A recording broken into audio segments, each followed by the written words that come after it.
안녕하세요. 적성검사 특강을 맡은 요한입니다. 반갑습니다.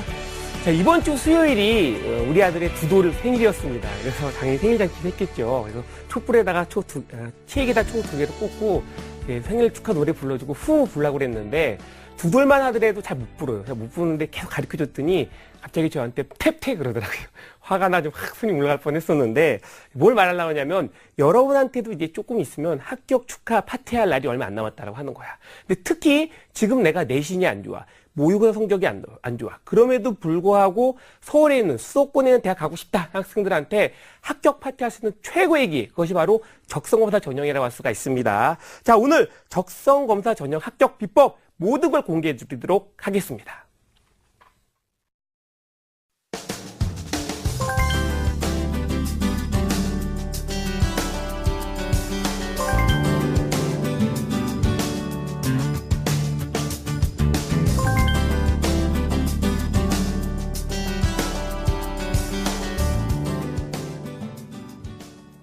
자, 작년 2014년 수시 모집에서 적성검사 전형은 무려 31개 대학이나 많이 실시했습니다. 그렇게 많은 대학 실시하다가 금년도 2015년 적성검사 전형 실시 대학이 딱 13개로 줄어들었습니다.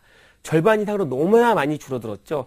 그래서 상당수의 학생들이 적성검사를 요즘 공부하지 않는 분위기가 좀 강하게 있는 건 사실입니다. 그런데 불과 한 5, 6년 전에 말이야, 적성검사와 지금 이 상황, 적성검사 숫자가 확 줄어든 것과 비슷한 상황으로 논술 제한 조치로 인해서 적성검사 실시하는 대학이 대폭 확 줄어든 적이 있었거든요.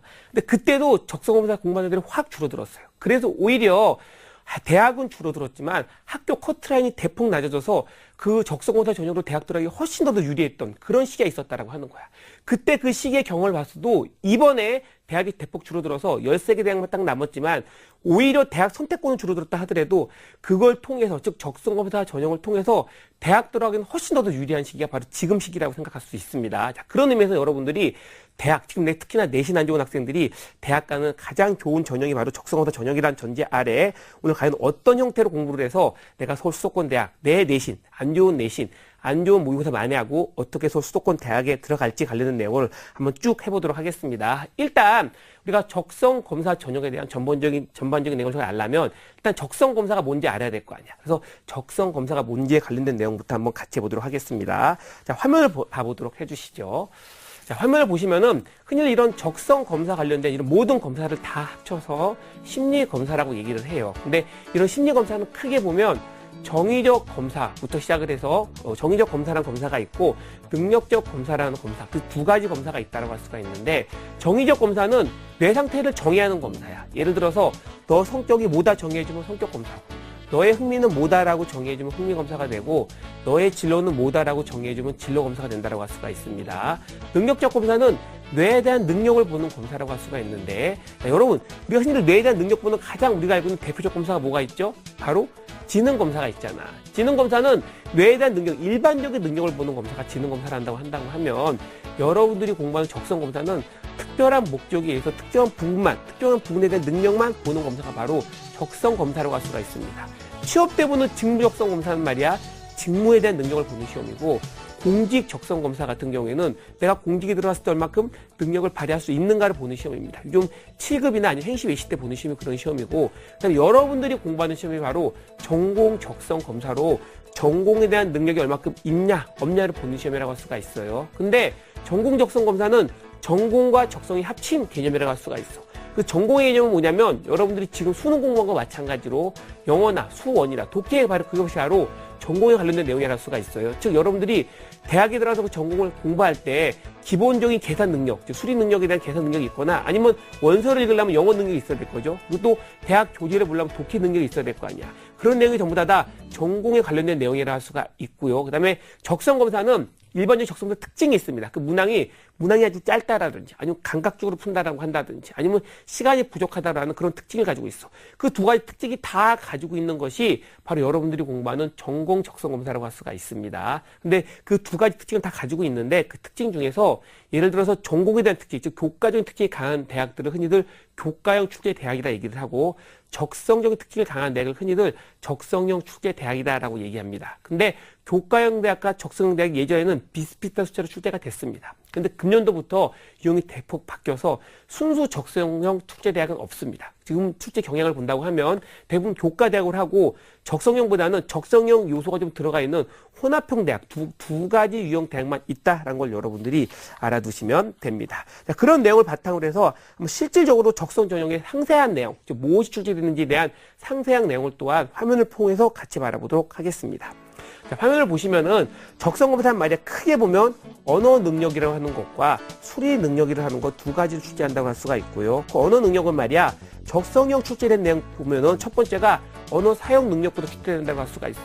언어 사용 능력은 언어를 잘 사용할 수 있는가 없는가를 물어보는 내용이라고 할 수가 있고, 언어를 잘 사용할 수 있는 사람은 일반적으로 어휘를 알아야 사용할 수 있을 거 아니야. 그래서 어휘를 물어본다라든지, 언어를 잘 사용한다고 하더라도 맞게 사용해야 되기 때문에 마취법을 물어보는 내용이 흔히들 언어 사용 능력이라고 얘기를 합니다. 그리고 언어 추리 능력은 언어를 잘 사용할 수 있다는 전제 아래 일정한 단어를 추리할 수 있는가를 물어보는 게 언어 추리 능력이고, 흔히들 A 대 B는 C 대 D 그런 형태의 문제를 언어 추리 능력 문제라고 합니다. 또 언어 논리 능력은 추리 파트 중에서 특별하게 좀 더 고난이도 사고가 필요한 내용을 뽑아서 언어 논리 능력이라고 하고, 흔히들 말하는 영재에 관련된 논리 관련된 문제뿐만 아니라 논리적 독해에서 독해 관련된 것도 바로 언어 논리 능력이 일부라고 할 수가 있습니다. 이런 내용이 흔히들 언어 능력 중에서 적성형 대학에서 출제한 대학 내용이라고 할 수가 있고, 교과에 관련된 내용은 수능과 일치합니다. 즉 문학이 출제된다든지 아니면 비문학이 출제된다든지 아니면은 영어에 관련된 내용이 출제되는 것, 그것이 바로 해당되는 교과형 해당되는 문제라고 할 수가 있습니다. 그 다음에 수리 파트 능력, 수리 능력에 대한 내용을 이어서 본다고 하면요, 수리 능력에 적성형 대학 같은 경우에 첫 번째 수리력부터 들어갑니다. 수리력은 계산 능력을 보는 건데, 기본적인 계산 능력은 흔히들 중등 수학, 중학교 수학 아니면 고1 수학까지를 기본적 계산 능력으로 봅니다. 그래서 중등 수학, 고1 수학 출제하는 것이 바로 수리력 내용이라 할 수가 있고, 아까 우리가 언어 능력 중에서 기본적으로 언어를 잘 사용할 수 있다는 전제 아래 언어 추리가 나왔잖아. 수리도 똑같아. 기본적인 수리력 능력이 있다는 전제 아래 수리 추리력, 일정한 숫자를 보고 일정한 숫자를 추리하는 수리 추리력이 출제가 되고, 수리 추리의 가장 대표적 형태가 바로 수혈이라고 할 수가 있습니다. 수열이라고 할 수가 있습니다. 그 다음에 또 하나 수리 파트만 나오는 특별한 파트의 내용이 있습니다. 그것이 바로 공간 지각력이라고 할 수가 있어요. 흔히들 도용에 관련된 내용이 있죠. 정제도를 물어본다니 그런 형태의 내용이 바로 공간 지각력이라고 할 수가 있습니다. 이렇게 수리력, 수리 추리, 공간 지각 이 세 개 파트가 적성형 출제된 내용이란다고 한다고 하면, 교과형은 마찬가지로 수능과 일치합니다. 수원이 나온다든지 아니면 미통기, 미분적분 같은 내용이 나오는 것이 흔히들 교과형 내용이라고 할 수가 있습니다. 이것이 이제 적성검사에 상세 출제하는 내용이라고 할 수가 있습니다. 근데 아까 말씀드렸듯이 금년도에는 말이야 순수 적성형 출제하는 대학은 없습니다. 교과형의 원칙이 약간 수능과 비슷한 형태의 교과형의 원칙에서 적성형 내용이 얼마큼 많이 나오냐에 따라서 그 대학 문제를 조금 그 대학 출제 경향을 나누는 형태가 지금 금년도 2015년도 출제 경향 분류하는 방법이라고 할 수가 있고, 뒤에 대부분 대학 같은 경우에 분류를 볼 때 가장 큰 덩어리를 보는 방법이 있습니다. 가장 큰 덩어리를 보는 방법이 바로 그 유형을 보는 방법이 크게 영어가 출제되느냐 출제되지 않느냐를 보는 내용과, 그다음에 중학교 수학 출제되느냐 안 되느냐 관련된 내용과, 마지막 이과 수학이 출제되느냐 안 되느냐 그 내용을 보는 방법이 있습니다. 그 내용을 보는 방법을 한 번대로 모든 내가 쭉 모아놓고 하나의 표를 통해 가지고 한번 전체적으로 계속 보도록 하겠습니다.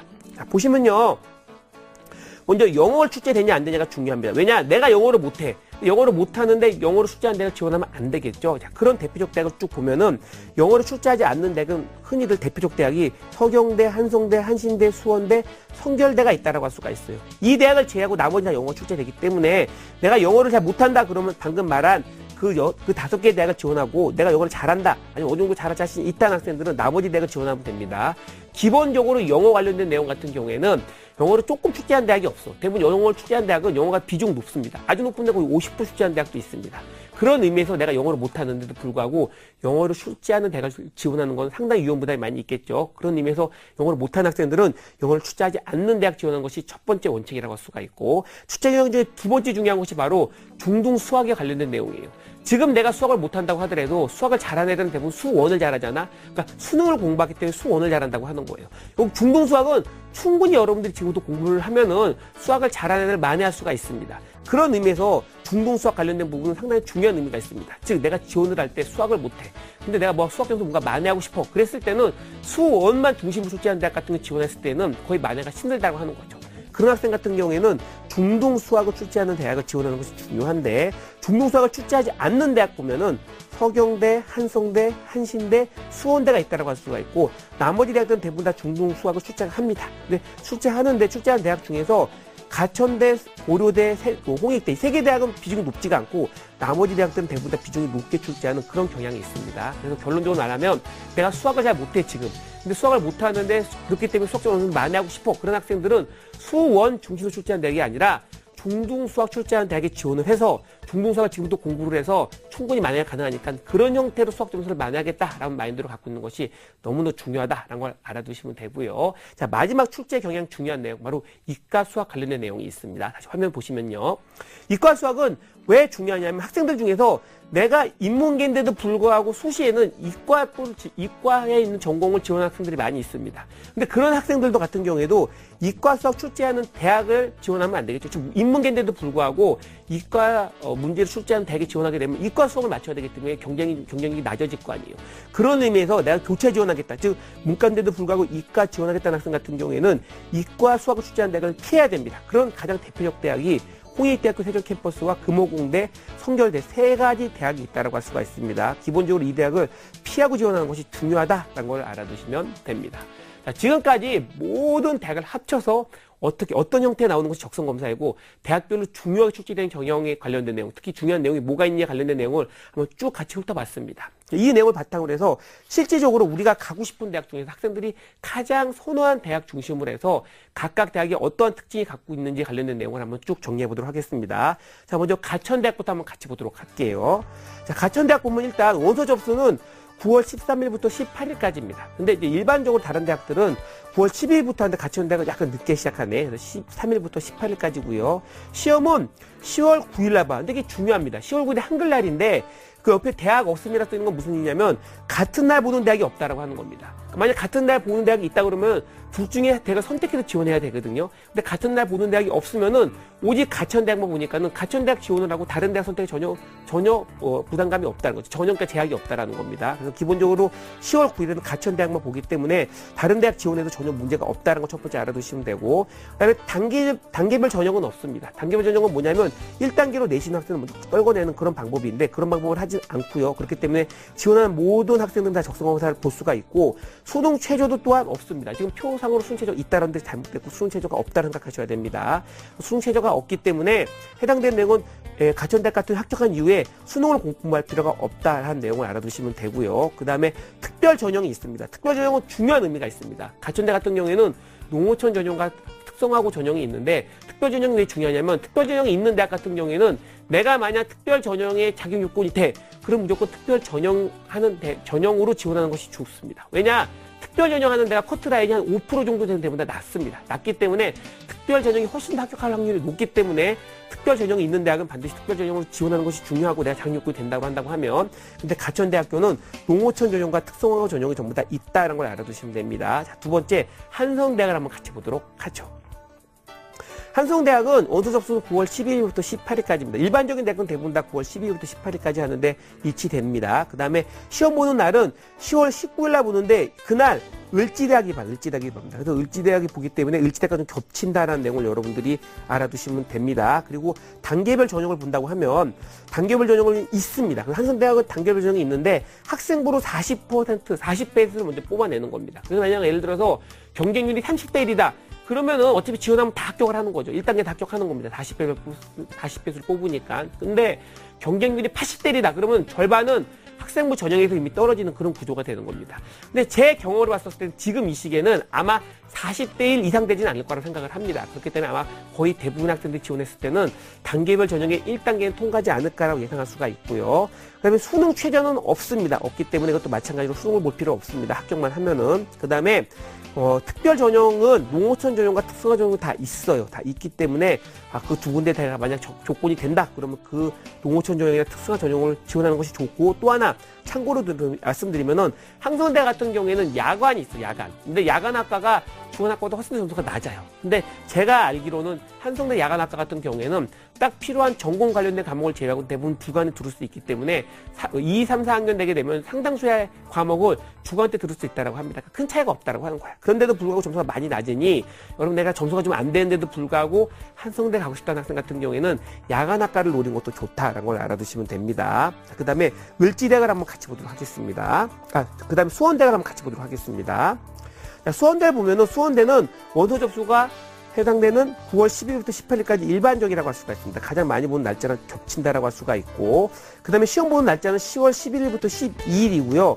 수원대학교도 단계별 전형이 있습니다. 수원대학교 보시다시피 25배수를 뽑아. 근데 아까 한성대처럼 40배수를 뽑게 되면 거의 대부분 합격하는데 25배수를 뽑게 되면은 아마 25배수, 즉 25대 1보다는 더 높은 대학이 분명 그 학과가 분명히 있을 거야. 그래서 수원대학교는 너무 내신이 안 좋은 학생 같은 경우에는 이 단계별 전형에서 걸러질 수가 있기 때문에 그걸 약간 염두에 둘 필요가 있다는 걸 알아두시면 되고, 수능 최저는 없기 때문에 마찬가지로 수능을 꼭 지원할 필요 없습니다. 그 다음에 농어촌 전형과 특수화 전형이 다 있으니까 그 부분이 만약 자격 요건이 된다 그럼 지원할 필요가 있고요. 자, 그 다음 나오는 을지대학을 한번 같이 보도록 할게.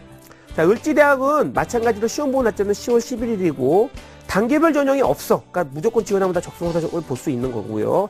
수능 최저도 또한 없습니다. 그리고 특별 전형과 농어촌 전형이 다 있는 대학이 바로 을지대학이라는 걸 알아두시면 되고, 참고로 을지대학교는 의료 특성화 대학이거든요. 을지병원이 있잖아. 근데 을지대학교가 전국에서 가장 취업률이 높은 그런 학교입니다. 그러니까 대부분 의료 특성화된 학과가 있고 의료 관련된 건 대부분 취업이 다 되기 때문에 가장 취업이 잘 되는, 그리고 의료 특성화로 아주 잘 돼 있는 대학이 바로 을지대학이니까 거기에 관심 있는 학생들은 지원하면 좋다라는 걸 알아두시면 됩니다. 자, 이어서 서경대학교를 한번 보도록 할게요.